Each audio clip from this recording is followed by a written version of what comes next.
gudoomiye ku-xigeenka golaha deegaanka ee Buuhoodle Macaw Axmed Cali oo maanta waraysi gaar ah siinayay Somali News ayaa waxa uu ka hadlay golaha deegaanka cusub ee dhawaan u soo xulay maamulka Khaatimo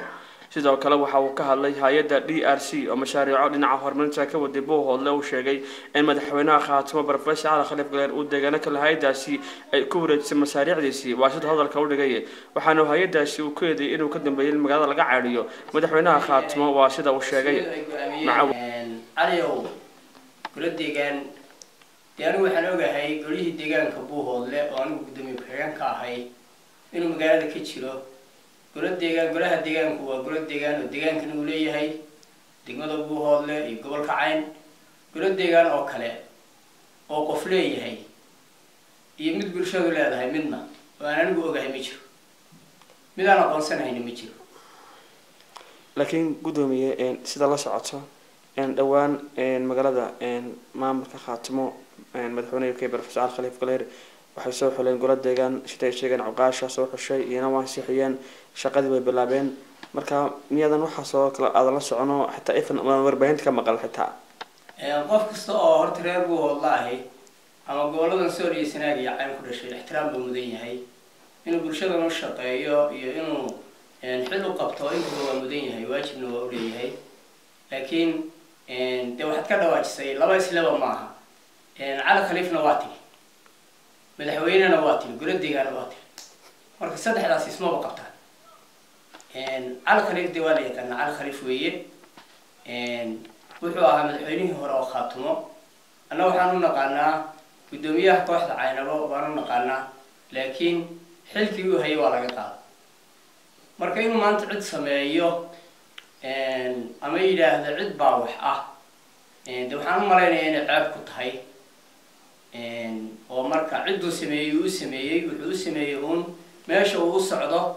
iyo taladiisu meesha taalo u sameeyay ee deegaankan tala uu ku leeyahay Cali Khaliif iyo hawl uu ka wado oo deegaankan uu leeyahay ma jiro Macaw Axmed Cali gudoomiyihii ku-xigeenka golaha deegaanka tahay maamulka Khaatimo Professor Ali Khalif Galeer waxa uu idinku weydiiyay in waqtigiina dhamaaday oo hal bil waliba xooga aad dheeraad aad haydeen sida daraadina la idin bedelay marka afar sano idinku waa la idin doortay marka wali xil baad jeceshiin oo kuraas ka safudaysan ma idin muuqano maxaad xil ku wareejin lahaydeen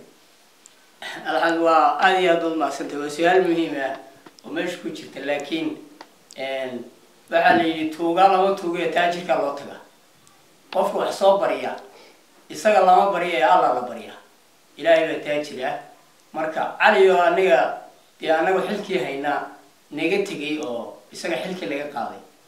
haduu yiraahdo argaagtan uu yiraahdo cid ban xilkii ka qaaday de taasi ma noqonayso arin wax meeshii yaala ma aha laakiin anigu waxaan leeyahay golahan deegaanka oo Buuhoodle oo sheegayso oo golo la yaqaano muddo 4 sano uu soo jiray bulshada reer Buuhoodle iyo gobolka Cayn waxa ay haystaan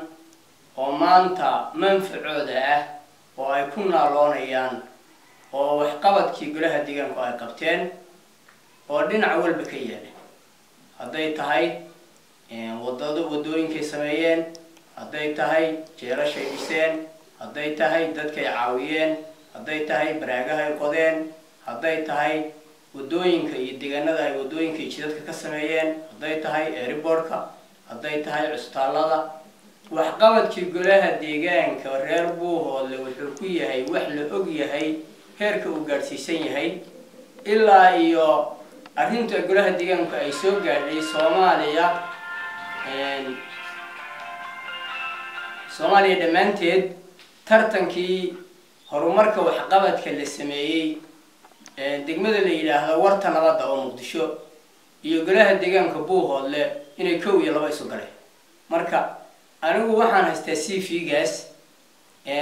bulshadayda haddaan maanta ka tago iyo haddaan la joogo inaan wax u qabtay oo golahaygii aan gudoomiye ku-xigeenka ka ahaa oo wax taray manfacoodiina maanta ay haystaan laakiin waxaa nasiib darro cali maanta uu ka tegay muxuu uga tegay isnacayb wuxuu iska tegay kala tag wuxuu ka tegay isagii simadii oo aan israbin isagii gulihii dhaqanka aan israbin عقاشي يوان ربين qurbajoog oo aan rabin aqoon-yahan aan rabin hadafkii iyo barnaamijkii lalahaa iyo meeshii loo socday oo yoolkii oo dhexda uu ka jabiyey cali muxuu ka tigi waxaan is leeyahay maanta guul anaa jooge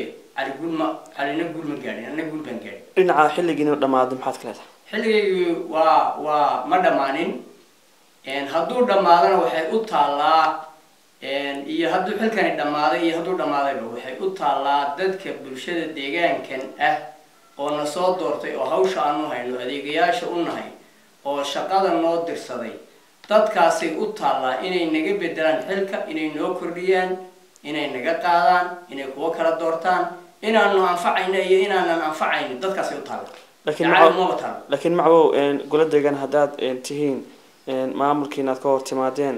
golaha deegaanku maamul buu dhabar ku hayaa xaggaad horta idinku dhabar ku hayn doontaan puntland baad la shaqayn doontaan ma maamulka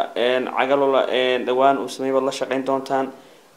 yaa la shaqaynaysaan oo dhabar ku haysaan horta soomaalidu waxay tidhahdaa maamaha soomaaliyeed baa jirto waxay tidhahdaa ninku xigaba ka xig horta annaga golaha iyagin deegaanku waa golo deegaan oo khaatumo waa la yaqaana somaliland ma aha puntlandna ma aha waa golo deegaan oo khaatuma soomaaliya marka qof kasta oo soomaaliya oo mabda'a soomaalinimo ka xiga qof aan mabda'a soomaalinimo aaminsanayn dadka waan ka xigna mabda ayagu waxa weeye waa horumarka iyo midnimada iyo nabadda iyo waxqabadka iyo tanaasulka buuhoodle iyo deegaanada sool iyo sanaag iyo cayn iyo soomaali oo dhan waxaan wakiil ka nahay oo aan isleenahay hadda aad hagteen oo aada hormuud ka noqoteen waxyaalihii jiray oo khaatuma meesha ay maanta joogto in kor loo qaado shirka hadda soo socda oo la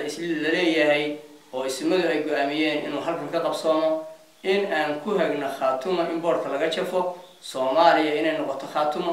arrintaasaanu baanu soo dhaweynaynaa aanu nahay waxaanu cagalulaa soo qaaday cagalula maanta madaxweynaha sharciga ah oo khaatumo oo kusiisimaha ah oo qoladii simadii iyo qurbajoogtii iyo dadkii weynihii reer buuhoodle dhammaan intay leegihiin ay doorteen oo xilkan ay u egmadeen cagalula weeye marka dee waxaan cagalula kaga carra garan maayo waa nin soomaaliya kow midnimada soomaaliya aaminsan yahay labo waa madaxweyne ku-meel gaar oo khaatumo marka cali xilka laga qaaday loo dhiibiyay ugu dambeyntii macwo soo urursanaaye adiga shakhsi ahaan iyo golaha deegaanka waxaa laydinku eedeynayaa in hay-adda DRC oo dad badan lacag siin jirtay mashaariico magaalada ka waday aad ka cayriseen oo aad hanjabteen oo aad tiraadeen hebel iyo hebel haddaadan ku darin magaalada ka shaqeyn maysaan oo aad hay-addii magaalada ka herideen maxaa ka jira eedeyntaas eedeynta waxa kuma jireen horta eedeyntan waxay ka timi cali anigu garan maayo dee sababta meeshuu ka keenay waan ogahay in uu wax badan oo cali isku dayay inay jiraan laakiin dee waxa runta ahi waa run waxaan runta ahayna run maaha loogow lagumina fadhiyay haddii cali uu isagu waxaa sheego isagaa dee jid u bixin doona laakiin arrinta hay-adda DRC oo deegaanadan hawl badan ka qabatay dad badan ka shaqaalaysiisay waxqabad badan ka qabatay aanu mahad celinayno dhammaan hay-adda shaqaalaheeda iyo hay-addaba aanu mahad celinayno gaar ahaan Yuusuf Dhicis oo halkan hawl aad iyo aad u weyn ka qabtay aanu mahad celinayno waxaan is leeyahay hay-addaas waxaa dhexda ka jabiyey oo propagando iyo dhibaato u geeyay Cali Khaliif hay-addu iyadoo soo socota 300 oo qof oo la siinayo barakacayaal ah oo mashruuc u soo baxay oo lacag la siinayo iyadoo hay-addu soo socoto cali baa wuxuu kula shiray Yuusuf Dhicis Wedwed isagaa u tilmaamay oo ku yidhi nimankii aad la shaqayn jirtay ka leexo dad magaalada ka samee caawa shirar ku qabo Yuusuf waa yimi isagoo hay-ad ah hay-adaha sharcigooda iyo arrimaha ku shaqeeyaan cid waliba waa ka dharagsan tahay inay iyagu dadka kala qaybiyaan inay dadka khilaafaadkooda iyagu ka shaqeeyaan inay dadka la kala shiraan inay barnaamij aan jirin oo nabadgelyo darraa abuuraan intaaba sharci ka baxsan buu Dhicis la yimi magaalada qayb ka mid oo la shiray haddana waa noo yimi wuxuu sameeyey intuu noo yimi hadalkiisii oo duuban baa la hayaa Yuusuf Dhicsi uu nagu yidhi reer Buuhoodle waad kala qaybsan tihiin marka qaybta Cali la socota baan u dhiibayaa hay'adda qaybta Cali la socota u dhiibaya hay'adda aan hoos geynaya annaguna waxaan ku nidhi hay'addaadii adigu aad ka timi shaqaalaad tahay hadday sidaa ku soo fartay dee walka Yuusuf iyo Cali iyaga wax isku ogaa haddana waxaa cad oo xaqiiqo ah hay'addaasi inay ka howlgashay meelo aan Buuhoodle gudihiisa ahayn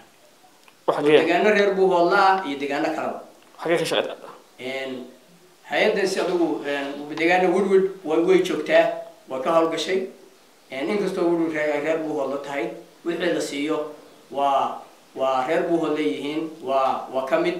laakiin deegaano kale oo aan reer Buuhoodle ahayna mashruuci Buuhoodle gudihiisa uu lahaa baa la siiyey hadda waxaa soo socda dadkii mashruucaas la yidhi waad ku guulaysateen kaarar baa la soo siinayaa baabuur baa la soo saarayaa waxaa dadka loo laqimay inayna saxaafadda markay Buuhoodle joogaan la hadlin oo cid la hadlin waxaa loo laqimay in hay'addu hadday soo wacdo ay yidhahdaan Buuhoodlena laga qoray lacagtii bay ka qaadanayaan xawaaladaha kaararkii bay soo qaadanayaan Yuusuf iyo ninkii howlwadeenka ka ahaa iyo Calina khiyaamadii isku ogaayeen bay Woodward la joogaan iyo Laascaanood reer Buuhoodle iyo deegaanka Sool iyo Sanaag iyo Cayn gaar ahaan reer Buuhoodle oo anigu maanta xilka aan hayo oo gudoomiye ku-xigeenkii golaha deegaanka aan ahay fariin baan u soo jeedinay reer Buuhoodle waxay yihiin dad isjecel oo colaad ayna dhex oran waxaan dhihi lahaa waxaa ku jirta gacmo badan Buuhoodle gacmaha badan oo Buuhoodle ku jirta oo dhibaatada ku haya 2 sano oo la soo dhaafay ama 3 sano oo la soo dhaafayba oo aan isleeyahay waxaa hormuudka ka madaxda Khaatumo oo hore madaxda Khaatumo hore hormuudka anigu waxaan leeyahay dadkaas waxaan ugu baaqayaa inay wada jirkooda iyo nabadooda iyo wanaagooda iyo ehelnimadooda iyo derisnimadooda inay ilaashadaan qof kale oo meel kale uga yimid iyo war kale oo meel kale uga yimid inuu anfaco